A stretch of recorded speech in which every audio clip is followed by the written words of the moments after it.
இயேசுவில் எனது அன்பிற்குரியவர்களே, இன்றைய நற்செய்தி பகுதி யோவான் நற்செய்தி 16வது அதிகாரம் 12 - 15 முடிய. இயேசு ஆண்டவர் உண்மையை வெளிப்படுத்தும் தூய ஆவியார் வரும்போது அவர் முழு உண்மையை நோக்கி உங்களை வழிநடத்துவார். வரப்போகிறவற்றை அவர் உங்களுக்கு அறிவிப்பார். இவ்வாறு என்னை மாட்சிப்படுத்துவார். மிக அற்புதமான பகுதிகள் இந்த நாட்களிலே நமக்கு சிந்தனைக்கு கொடுக்கப்பட்டுள்ளது. அன்பிற்குரியவர்களே, ஆவியானவர் வரும்பொழுது உண்மையை நோக்கி வழி நடத்துவார். உண்மையை நோக்கி வழி நடத்துவார். வரப்போகிறவற்றை உங்களுக்கு அறிவிப்பார். இவ்வாறு அவர் என்னை மாட்சிப்படுத்துவார், இயேசுவை மாட்சிப்படுத்துவார்.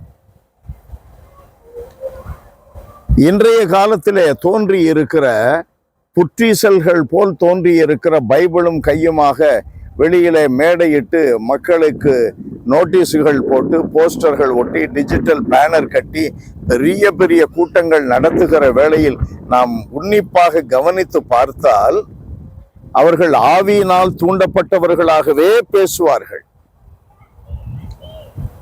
ஆவியினால் தூண்டப்பட்டவர்களாகவே பேசுவார்கள்.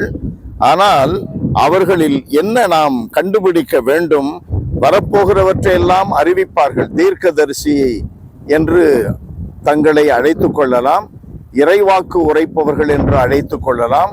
வரப்போகிறவற்றையெல்லாம் இப்பொழுதே அப்படியே அளந்து விடுவார்கள்.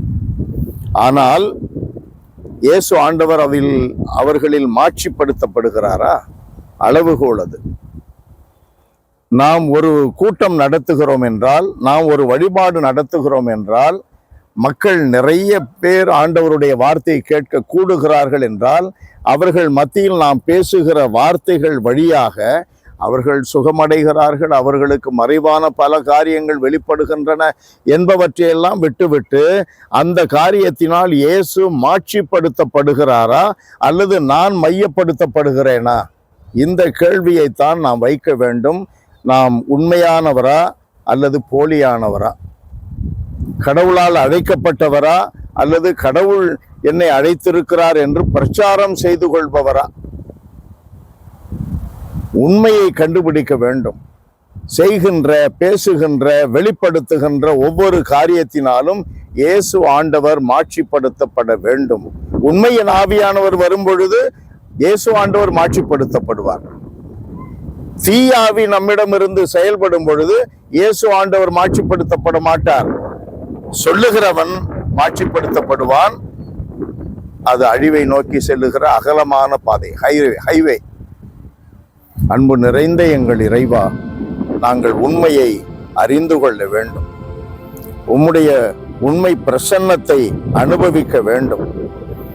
எங்கள் வாயின் வார்த்தையும் உள்ளத்தின் சிந்தனைகளும் ஆண்டவரே உமக்கு உரியவையாக இருக்க வேண்டும்.